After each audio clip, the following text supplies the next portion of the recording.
Good morning from Wiesbaden, Germany. It is Thursday, the 9th of February. Where the heck did January go? Anyway, just another observation of an American living in Germany. Did quite a bit of driving yesterday, and I'm pretty amazed at how many places have yield signs instead of stop signs. And at first, it seems kind of crazy because in the United States, you have stop signs everywhere where you don't really need them. And a lot of times it's a good way to get a ticket late at night if you do a California rolling stop. But over here in Germany, there are a lot of places where they just have a yield sign and you just do a safely slow roll through it. You don't have to come to a complete stop. I imagine in the grand scheme of things, that probably saves a heck of a lot of fuel, saves a little bit of wear on the brakes and transmission in your car as well.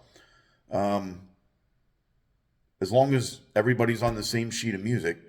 They also have a lot of roundabouts instead of stop signs, which it makes sense. It's a little weird when you start using them, but once you get the hang of it, the people in the roundabout have the right of way, and then you signal your turn when you go out of a roundabout. Most of them have two, three, or four uh, entry and exit points on them, and they roll pretty good. Um, One thing that is kind of weird is that if you're on a street and the person on the side street does not have a stop or a yield sign, you're required to yield to the person on the right. So sometimes you might think you're on a main street and there are cars parked very close to the intersection. So when you come down, somebody might come flying out from a street to your right. And if you crash, you'll be held at fault. So just something, you got to get used to it. It's a little freaky at first, but um, once you get the hang of it, it's not bad.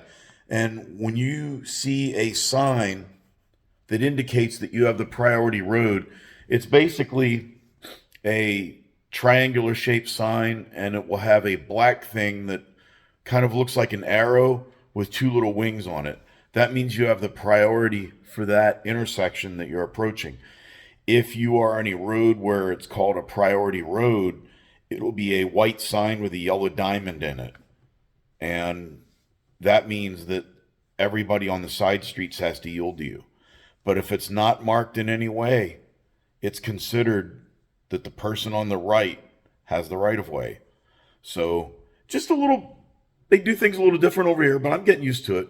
We've been here almost 5 months now, and I'm a little over 5 months. So I'm getting the hang of it. Autobahn driving is awesome. Lane discipline, turn signal usage, and when they have the zipper merge, instead of in the United States where everybody goes all the way up to the end and tries to force their way over and it creates a mile long backup, here it's kind of like a zigzag that you take turns. It's just sort of an unwritten rule. Once in a while you get an egghead who doesn't know what they're doing, but for the most part, it works. Um, I'm not saying everything over here would work in the United States, but the Germans definitely have a thing about efficiency, and they seem to know what they're doing as far as keeping traffic moving. You don't see nearly as many traffic crashes over here as you do in the United States. Um, but anyway, happy motoring. Auf Wiedersehen. Guten Tag.